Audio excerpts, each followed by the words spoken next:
সীমান্তে বাইরেক্টার TB2 drone আনলো বাংলাদেশ। কি করবে ভারত? ভারত বাংলাদেশ সম্পর্কের উত্তাপ ক্রমশ সীমান্তে পড়েছে। শেখ হাসিনা সরকার পতনের পর থেকেই ভারত বাংলাদেশের সম্পর্ক খারাপ হচ্ছে। বাংলাদেশ তুরস্কের তৈরি বাইরেক্টার TB2 ড্রোন আনলো পশ্চিমবঙ্গ সীমান্তের লাগোয়া এলাকায় কাজে বহাল করেছে। এই ড্রোনটি বিশেষভাবে নজর কেড়েছে রাশিয়া এবং ইউক্রেন যুদ্ধে। এই ড্রোন দিয়ে ইউক্রেন রাশিয়ার বেশ কয়েকটি জাহাজ নির্ভুলভাবে ধ্বংস করতে সক্ষম হয়েছে। বাইরেক্টার TB2 ড্রোনটি বিশ্বের গুটি কয়েকটি দেশে রয়েছে, তার মধ্যে অন্যতম হলো তুরস্ক।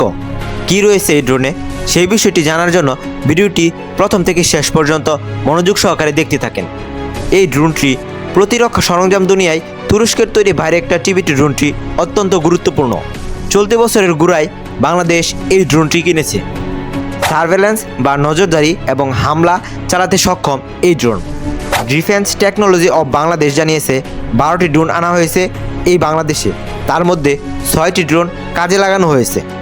এই পরিস্থিতিতে হাই অ্যালার্টে রয়েছে ভারতীয় নিরাপত্তা বাহিনী। এই ড্রোনের উল্লেখযোগ্য কিছু বৈশিষ্ট্য রয়েছে। সেই বৈশিষ্ট্যগুলোর মধ্যে অন্যতম হলো এই ড্রোনটি 21 ফুট লম্বা, যার ডানার প্রসার 39 ফুট। এই ড্রোনটি সর্বোচ্চ উড্ডয়নকারীর এর ওজন হবে 650 কেজি এবং এর জ্বালানির পরিমাণ 300 লিটার। এই ড্রোনে জ্বালানি হিসাবে পেট্রোল ব্যবহার করা হয়। এটির সর্বোচ্চ গতি 220 কিলোমিটার পার ঘন্টা। সর্বোচ্চ উচ্চতা 27,000 ফুট। এর স্থায়িত্বকাল 27 ঘন্টা।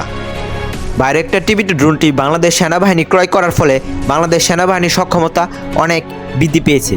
বন্ধু, আপনার এই ভিডিওটি যদি ভালো লাগে অবশ্যই ভিডিওতে লাইক, কমেন্ট এবং শেয়ার করতে ভুলবেন না। আর অবশ্যই চ্যানেলটি সাবস্ক্রাইব করে পাশে থাকা বেল আইকনটি বাজিয়ে দিন। আপনার দীর্ঘায়ু এবং সুস্থতা কামনা করে ভিডিওটি এখানেই শেষ করছি। আল্লাহ হাফেজ।